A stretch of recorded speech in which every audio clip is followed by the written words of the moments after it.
Shalom, saya ingin menyapa sahabat Hope Channel Indonesia dimanapun Anda berada. Selamat malam dan selamat datang dalam acara Obsesi Hati. Obrolan seputar suami istri yang sehat dan rohani bersama saya Dian Pangandaheng yang akan membuka acara ini. Bagaimana kabarnya saudara-saudari pemirsa Hope Channel? Saya harap kita semua dalam keadaan sehat dan baik-baik saja.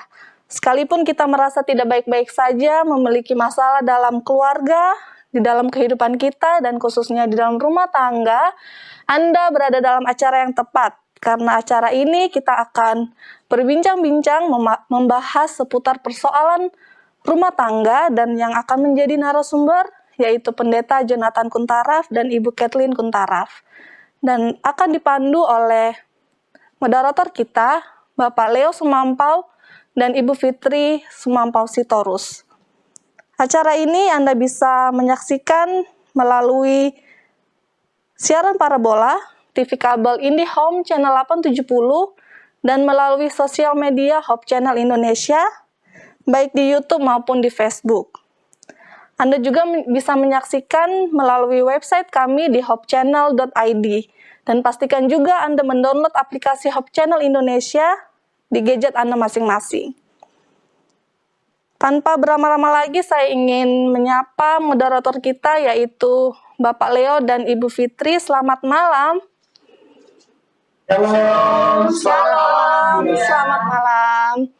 Terlihat sehat ya, puji Tuhan kita dapat berjumpa melalui virtual. Meskipun mulai virtual, kami serahkan acara ini kepada Bapak dan Ibu. Baik, terima kasih Dian yang sudah membuka acara kita pada malam hari ini dari studio Hope Channel Indonesia yang ada di Jakarta. Masih dalam situasi pandemi COVID-19, jadi kita bersiaran dari berbagai tempat, dari Bekasi, dari Jakarta, dan juga dari North Carolina, Amerika Serikat. Tetapi walaupun kita berjauhan, kita tetap bersuka cita, ya, karena kita boleh membagikan, terutama keluarga Pendeta Jonathan Kuntaraf dan Ibu Kathleen Kuntaraf, pelajaran yang luar biasa. Terlebih malam ini nih ya. Kenapa saya bilang ini lebih luar biasa lagi?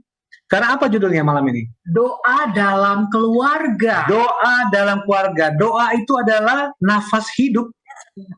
Jadi kalau kita bernafas, coba tahan nafas saudara 5 menit. Kalau nggak saudara apa? Orang Betawi bilang ngap-ngapan ya. Jadi begitu juga dengan doa. Kita harus berdoa setiap saat seperti kita bernafas. Makanya doa itu adalah nafas hidup. Tetapi kita akan lebih mendalam lagi mendengar pelajaran ini yang akan dibawakan nanti oleh narasumber kita, Pendeta dan Ibu Pendeta Kuntaraf. Ini pasti sangat menarik. Betul. Dan sangat berguna, saya yakin sekali. Iya, betul. Namun sebelumnya kita akan membaca ayat tema kita yang terdapat di dalam Matius 7 ayat 7. Matius 7 ayat 7, demikian firman Tuhan, mintalah maka akan diberikan kepadamu. Carilah maka kamu akan mendapat. Ketuklah maka pintu akan dibukakan bagimu. Mari kita sama-sama tunduk kepala dan berdoa. Bapa di surga, Bapa yang baik, terima kasih atas kesempatan yang indah, di mana satu malam ini kami dapat kembali berkumpul bersama untuk mempelajari pelajaran penting yang akan kami hidupkan di dalam keluarga kami. Terima kasih atas perlindungan-Mu kepada kami sepanjang hari ini dalam segala kegiatan kami. Dan pada malam hari ini kami telah berkumpul bersama. Ini adalah berkat dari kuasa-Mu saja. Terima kasih juga Tuhan, di mana Pendeta dan Ibu Pendeta Kuntaraf telah siap untuk membawakan sebuah materi yang cukup baik untuk kami masing-masing hidupkan di dalam kehidupan kami. Kami berdoa untuk semua jaringan, internet, dan peralatan yang dipakai agar semuanya dapat berjalan dengan baik dan lancar. Berkati teman-teman di Studio Hope Channel Indonesia agar juga dapat menyiarkan acara ini dengan baik. Berkati para pemirsa yang mendengarkan, yang menyaksikan, baik yang berada dalam keadaan sehat ataupun kurang sehat, berikan kesehatan yang sempurna, berikan sukacita, damai sejahtera dari surga, agar kami semua mendapatkan pelajaran yang baik yang dapat kami terapkan dalam kehidupan kami. Terima kasih Tuhan atas segala berkat-Mu.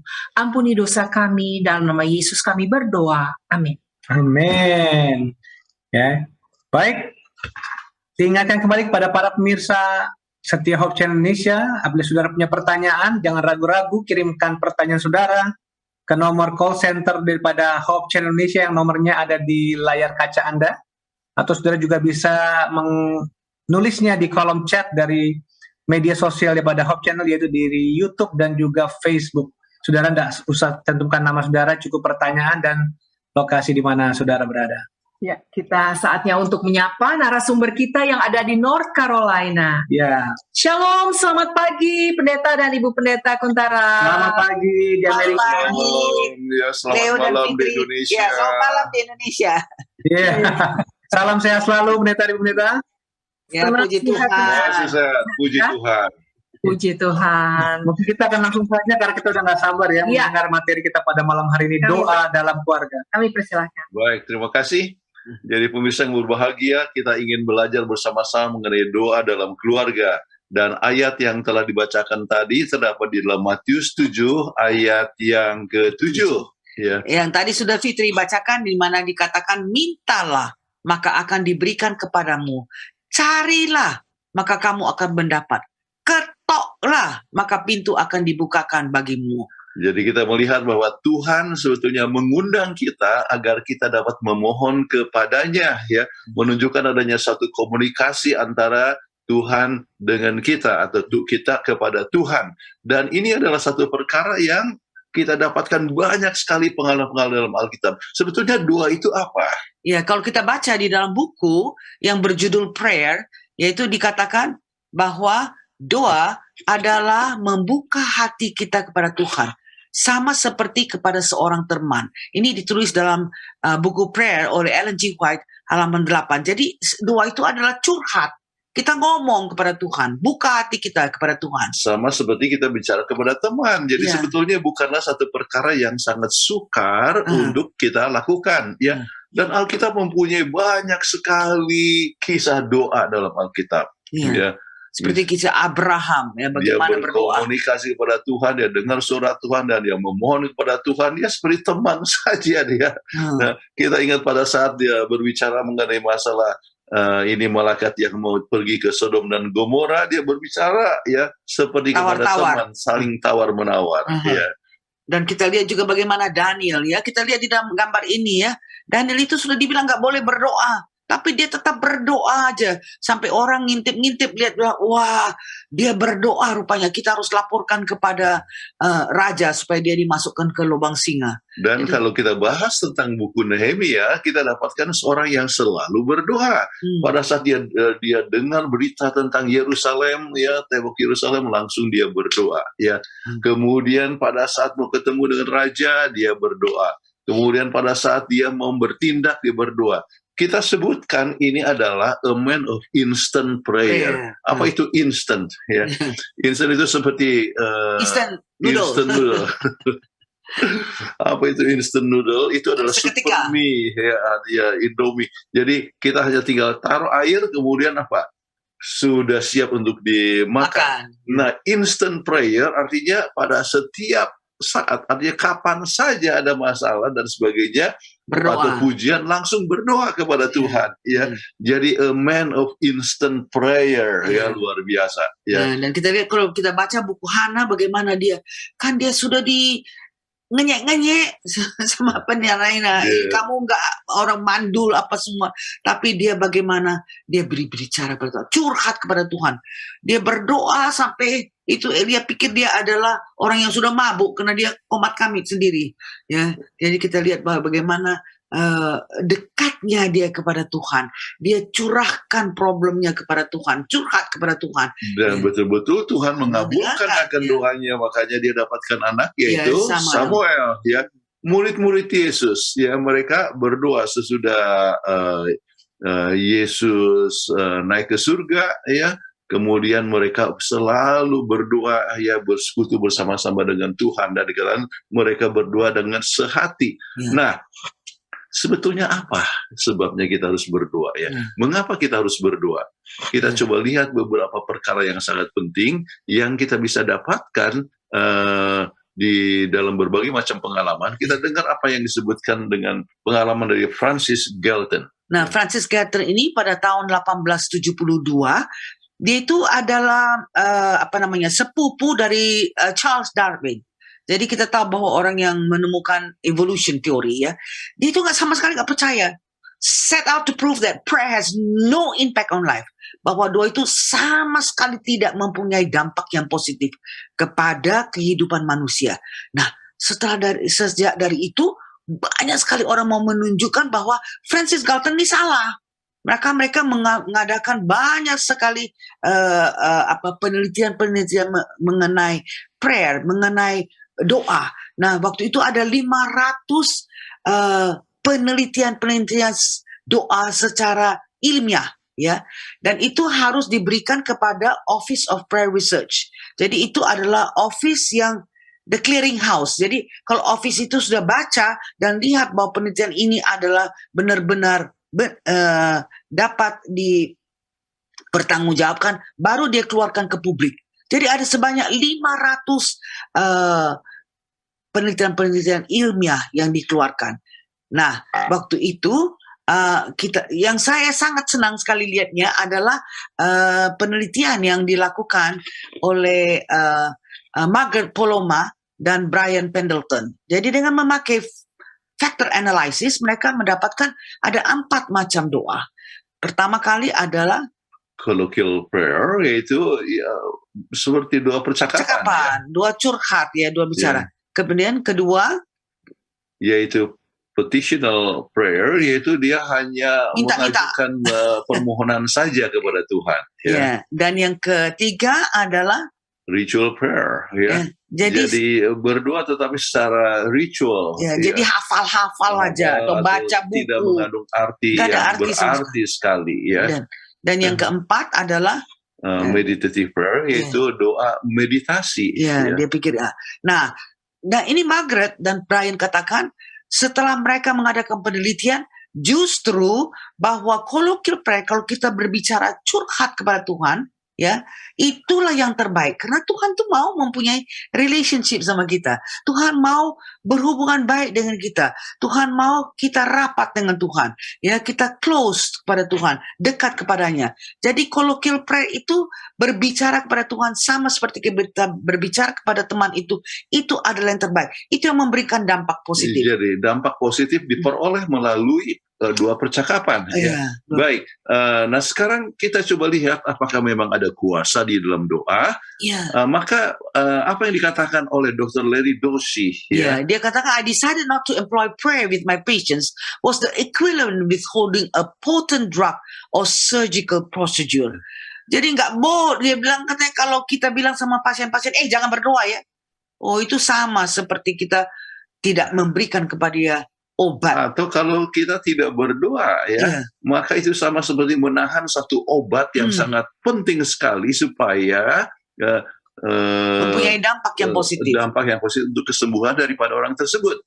Itulah sebabnya pernah kami punya anak memberikan kesaksian di gereja bahwa sebelum dia mengadakan operasi dengan memakai robot, sebab dia kebetulan adalah ahli bedah khusus untuk wanita, maka dia berdoa lebih dahulu, dan itu sangat memberikan dampak yang positif kepada pasiennya. Dan pasiennya ada yang menulis, terima kasih sudah mendoakan saya. Jadi itu menolong, memberikan semangat kepada sang pasien untuk mendapatkan kesembuhan. Jadi peranan daripada doa itu sangat penting sekali. Ini sebetulnya berdasarkan berbagai macam penelitian yang terjadi di San Francisco, untuk waktu dibagi itu pasien-pasien itu dalam 2 bagian, yaitu setengah didoakan, setengah tidak. Dan mereka tidak tahu bahwa mereka itu didoakan atau tidak. Ternyata pasien-pasien yang didoakan mempunyai kemungkinan untuk sembuh lebih cepat, tinggalnya lebih pendek di rumah sakit, kemudian lebih sedikit komplikasi, dan menghemat biliunan dolar. Luar biasa sekali. Jadi itu sangat penting sekali. Nah, sekarang apa yang terjadi bila kita berdoa sebetulnya? Kita akan disadarkan bahwa kita itu masing-masing mempunyai kelemahan. Kalau kita baca dalam Yosua 7 ayat 8 sampai 11 dikatakan, oh Tuhan, apakah yang akan kukatakan setelah orang Israel lari membelakangi musuhnya? Lalu berfirmanlah Tuhan kepada Yosua, bangunlah, mengapa engkau sujud demikian? orang Israel telah berbuat dosa. Nah, apa yang terjadi pada saat mereka sudah mengalahkan akan Yeriho, pergi mau coba memerangi akan Ai, ya. Jadi ternyata mereka gagal mengalahkan Ai, padahal kota itu jauh lebih kecil daripada Yeriho. Maka itulah doanya daripada Yosua. Tuhan, apa yang akan katakan? Ya, jadi dia rasakan, apakah engkau membawa kami ke sini untuk mati di sini? Ya, tetapi baru Tuhan jawab, dan apa jawabannya? Ya, orang Israel telah berbuat dosa. Artinya doa itu menolong kita untuk menyadari ada sesuatu kelemahan kita. Jadi kalau Anda berdoa, ya, maka Anda coba lihat apa yang menyebabkan sampai doa Anda itu tidak dikabulkan. Kita ambil contoh saja, ya, orang berdoa, ya, supaya rumah tangganya rukun, ya, berdoa, Tuhan kami rukun supaya berbahagia selalu, tetapi istrinya selalu pulang malam, ya, atau suaminya pulang malam, selalu pergi dengan teman-teman dan sebagainya. Maka doa akan menolong kita untuk menyadari apa yang menyebabkan ada masalah dalam keluarga kita. Ya, jadi kalau misalnya tidak mengambil waktu bersama-sama, maka itu, ya, yang menyebabkan rumah tangga itu ada bermasalah. Ya. Menyadarkan kelemahan kita. Dan kemudian kita lihat, ya, itu juga doa memberikan kepada kita akal budi, kepintaran, ya. Yakobus 1:5 dikatakan, tetapi apabila di antara kamu ada yang kekurangan hikmat, hendaklah ia memintakannya kepada Allah yang memberikan kepada semua orang dengan murah hati dan dengan tidak membangkit-bangkit, maka hal itu akan diberikan kepadanya. Saya teringat sekali kalau waktu saya masih sekolah, wah, kan pelajaran itu sangat hebat, sangat sukar, sangat banyak sekali, dan itu. Nah, saya selalu klaim ini ayat di dalam Yakub 1:5. Claim the promise, bahwa kalau kita minta kepada Tuhan kepintaran, maka Tuhan akan memberikan. Jadi ini kita berdoa dulu sebelum kita belajar. Tuhan, saya meminta supaya Tuhan dapat memberikan kepada saya akal budi. Dan betul. Jadi ini sangat penting sekali, ya. Sekarang kebetulan saya mempunyai murid Alkitab, yang saya selalu ajar, ya. Kemudian sebelum mengajar berdoa dulu, Tuhan, bila Roh Tuhan boleh memberikan akal budi dalam mengajar, dan supaya orang itu mempunyai pengertian dan bisa menerima akan Yesus. Dan kami sedang hari Minggu yang lalu, ini dua-duanya bukannya Kristen, ya. Jadi sesudah itu kemudian saya tanya, percaya pada Yesus sebagai Juru Selamat? Oh, kami percaya. Wah, itu memberikan satu sukacita kepada kita, ya. Jadi kita harus memohonkan akal budi, termasuk dalam menghadapi berbagai macam masalah rumah tangga. Kita harus berdoa kepada Tuhan. Kemudian kita tahu bahwa Tuhan itu menjawab pada waktunya, on the right timing. Kalau kita lihat di dalam Daniel 10:12, lalu katanya kepadaku, janganlah takut Daniel, sebab telah didengarkan perkataanmu sejak hari pertama engkau berniat untuk mendapat pengertian dan untuk merendahkan dirimu di hadapan Allahmu, dan aku datang oleh karena perkataanmu. Jadi, dan ya, artinya pada saat ini Daniel berdoa untuk dapatkan akal budi, dikatakan bahwa Tuhan sudah dengar, ya. Tetapi diperlukan 2 minggu kemudian, ya. Sebelum dikunjungi oleh malaikat ini, ya. Apa artinya? Tuhan menjawab tepat pada waktunya. Nah, banyak pengalaman-pengalaman. Saya teringat pada saat satu waktu saya sedang berada di kota Medan, ya. Saya baru saja menyelesaikan pelajaran Alkitab di suatu tempat dan mau pergi ke tempat yang lain untuk memberikan pelajaran Alkitab. Tetapi tiba-tiba dari jauh saya lihat, waduh, ya, beberapa orang lari dan mereka pegang pisau. Saya tidak bisa lupa nama jalannya adalah jalan kereta api. Bukan rel kereta api, tapi jalan kereta api. Di samping itu rel kereta api sana. Kemudian tanpa bilang apa-apa, kemudian mereka coba ambil saya punya arloji ini, ya.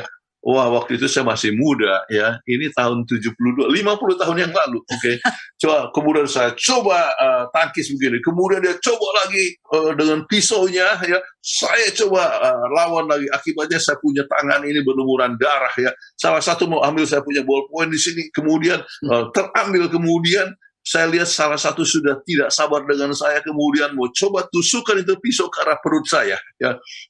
Waktu itu saya tidak bisa lagi lari, ya, sebab posisi saya dalam keadaan duduk. Saya hanya katakan, Tuhan tolong, ya.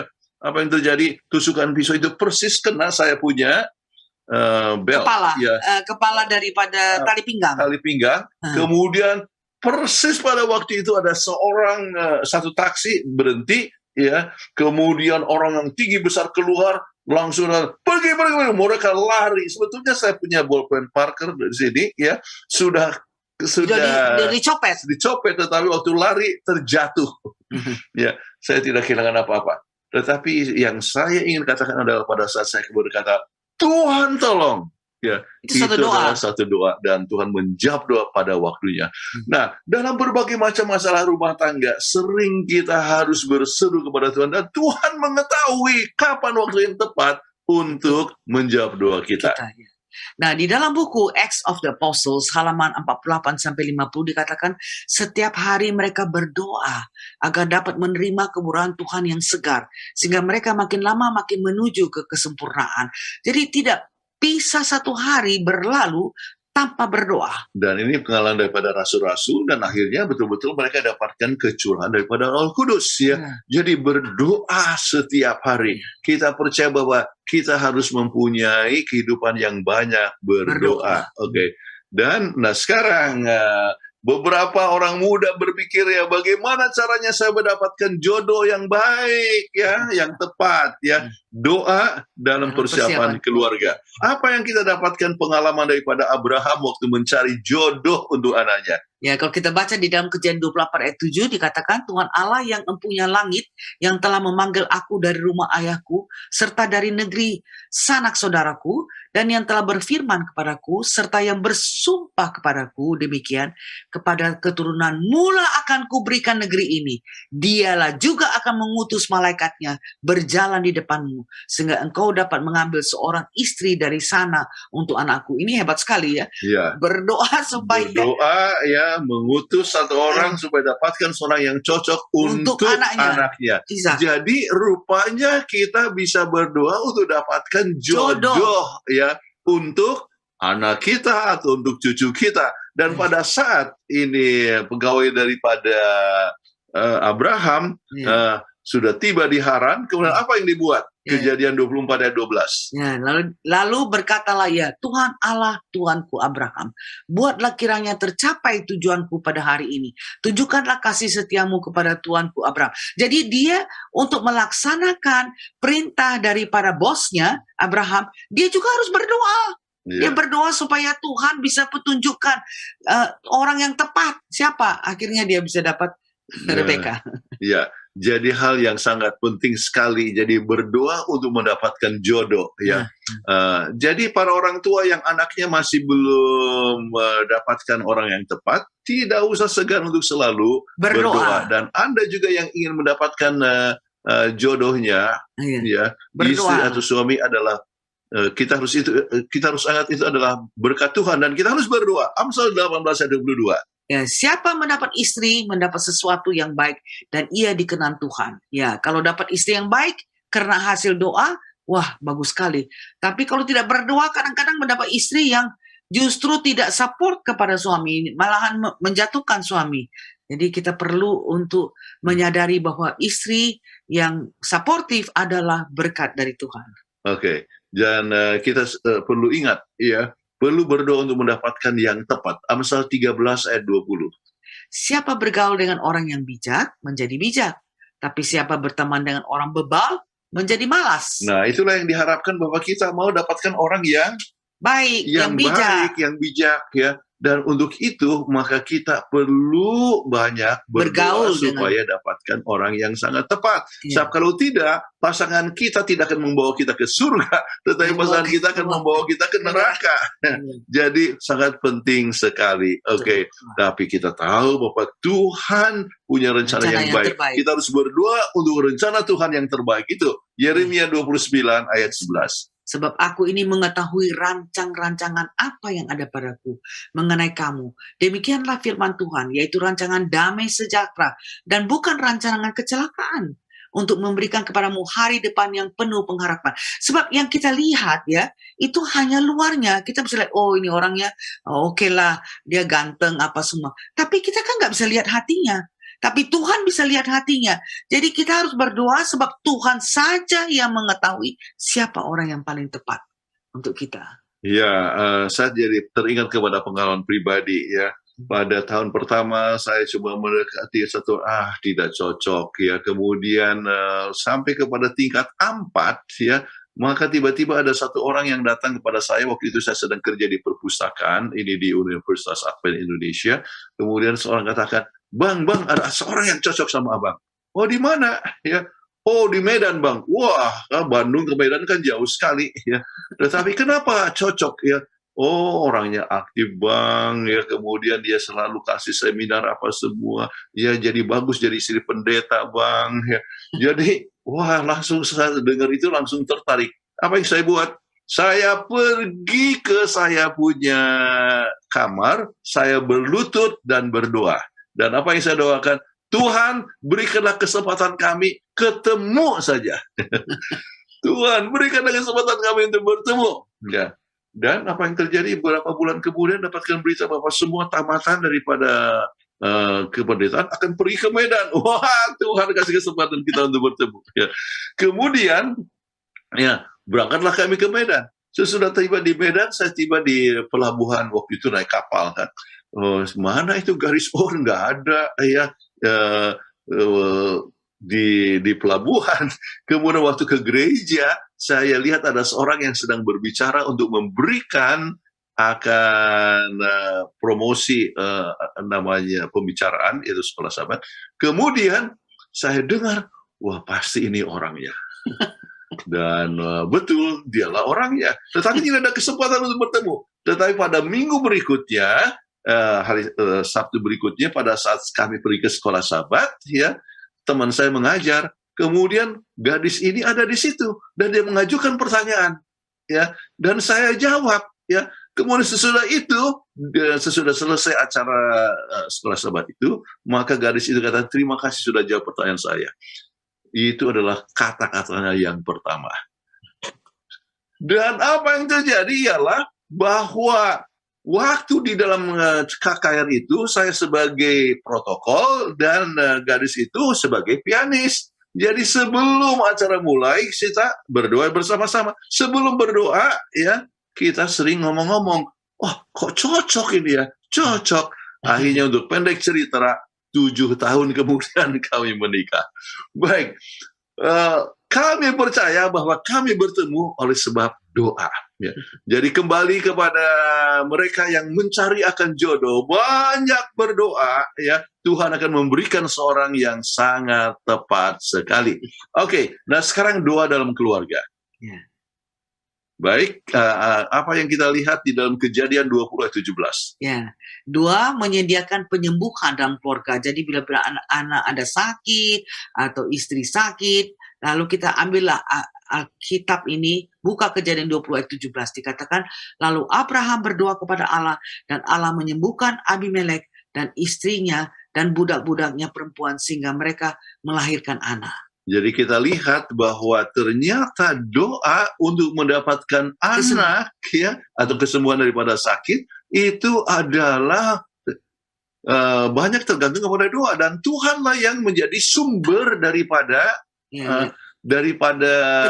penyembuhan. Tuhan juga adalah sumber kesehatan, dan Tuhan juga yang bisa memungkinkan keluarga itu mempunyai keturunan dan sebagainya. Jadi kita harus berdoa, dalam setiap keluarga harus mempunyai doa yang penting sekali untuk kesembuhan keluarga. Kemudian kadang-kadang suatu masalah dalam keluarga. Apa yang kita dapatkan dalam Hosea 14 ayat 2? Bahwa doa itu akan memberikan pengampunan. Lihatlah dikatakan di dalam ayat ini, bawalah sertamu kata-kata penyesalan dan bertobatlah kepada Tuhan. Katakanlah kepadanya, ampunilah segala kesalahan sehingga kami mendapat yang baik. Maka kami akan mempersembahkan pengakuan kami. Jadi kita jangan segan-segan untuk menyatakan penyesalan kita. Aduh Tuhan, saya memang tadi sudah sempat marah. Saya tadi sudah sempat kesel. Biarlah saya datang kepada Tuhan. Ampunilah saya. Berikan kepada saya pertobatan yang sesungguhnya. Jadi dalam rumah tangga perlu saling sama-sama berdoa untuk mendapatkan pengampunan sebab tidak ada orang yang sempurna.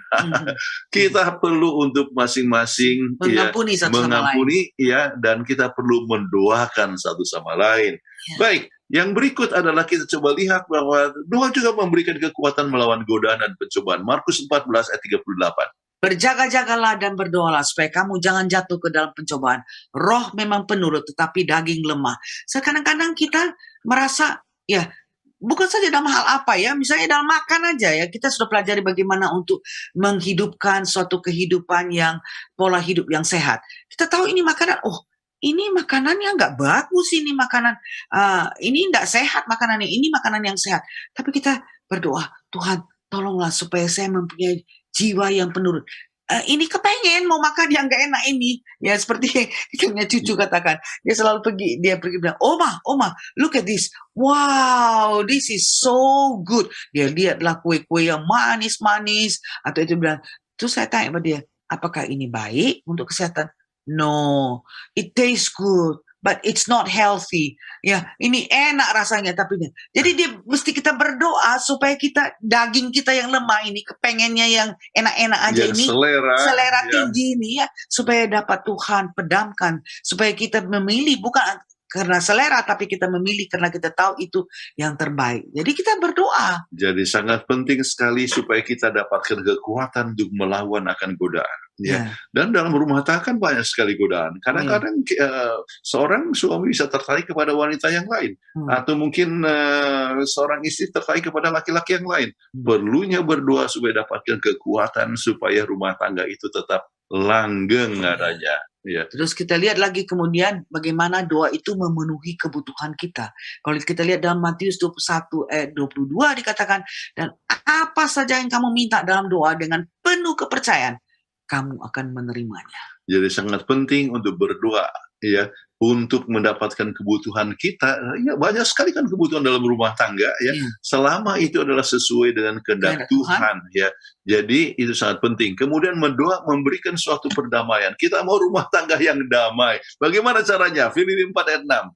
Janganlah hendaknya kamu khawatir tentang apapun juga, tapi nyatakanlah dalam segala hal keinginanmu kepada Allah dalam doa dan permohonan dengan ucapan syukur. Jadi kita bawa dalam doa ya supaya kita bisa segala keinginan kita bisa kita nyatakan kepada Tuhan, dan Tuhan yang penuh dengan hikmat akan memberikan sesuai dengan apa yang terbaik bagi kita. Sebab tidak perlu kita harus khawatir-khawatir. Sebab Alkitab katakan, siapa di antara kamu yang karena kekhawatirannya dapat menambah sehasta saja daripada jalan hidupnya? Tidak ada ya. Buat apa kita harus khawatir-khawatir? Tetapi kita berdoa supaya kita punya hati tetap damai. Ya, serah kepada Tuhan. Berserah kepada Tuhan. Walaupun kekecewaan besar kita hadapi. Ya. Kekecewaan yang sangat besar. Seperti yang kami alami, kematian anak bukanlah perkara yang kecil, ya, apalagi anak laki-laki satu-satunya. Namun dengan doa kami Tuhan menguatkan, memberikan kepada kita pengharapan, dan kita dapat menerima bahwa rencana Tuhan adalah satu perkara yang terbaik. Ya. Kemudian doa membuat kita tahu kehendak Tuhan. Matius 6 ayat 10. Datanglah kerajaanmu, jadilah kehendakmu di bumi seperti di sorga. Iya, jadi kadang-kadang kita berdoa untuk sesuatu yang menjadi kebutuhan kita, tapi sesudah berdoa dan kita mempunyai persekutuan dengan Tuhan, kemudian kita diingatkan, mungkin kita punya pengharapan atau permohonan itu tidak tepat. Oleh sebab Tuhan mengetahui sesuatu yang lebih baik. Ya. Jadi itu hal yang kita bisa lihat. Kemudian doa membuat kita bertumbuh di dalam Kristus. Yohanes 15 ayat yang kelima. Akulah pokok anggur dan kamulah ranting-rantingnya. Barang siapa yang tinggal di dalam aku dan aku di dalam dia, ia berbuah banyak. Sebab di luar aku kamu tidak dapat berbuat apa-apa. Tanpa kita berhubungan dengan Kristus, tanpa ranting itu berhubungan dengan pokok anggur itu, nggak akan mungkin berbuah. Bagaimana kalau sudah jatuh ranting itu? Tidak mungkin akan berbuah sama sekali. Dia akan justru mati. Demikian juga dengan kita. Kalau kita tidak berdoa dan bersekutu dengan Tuhan, impossible. Tidak mungkin berbuah. Jadi sama seperti ranting terpisah daripada pokoknya kan. makin lama makin mati dia. Bagaimana akan menghasilkan buah ya? Jadi yang kita harus buat adalah berhubungan dengan pokok anggur itu supaya kita boleh menghasilkan buah. Dan berhubungan itu adalah mendengar firman Tuhan dan juga berbicara kepada Tuhan. Dengan komunikasi, open communication. Jadi kembali ya, memberikan waktu kepada Tuhan untuk bekerja dalam hidup kita. Oke. Kemudian kita lihat dalam Matius 5 ayat 44. Yaitu doa mengajarkan kita arti dari kasih. Lihatlah, tetapi aku berkata kepadamu, kasihilah musuhmu dan berdoa lagi bagi mereka yang menganiaya kamu. Sedangkan musuh pun kita diminta untuk berdoa untuk mereka. Apalagi pasangan hidup kita, ya, apakah itu suami ataukah istri ataupun anak-anak kita.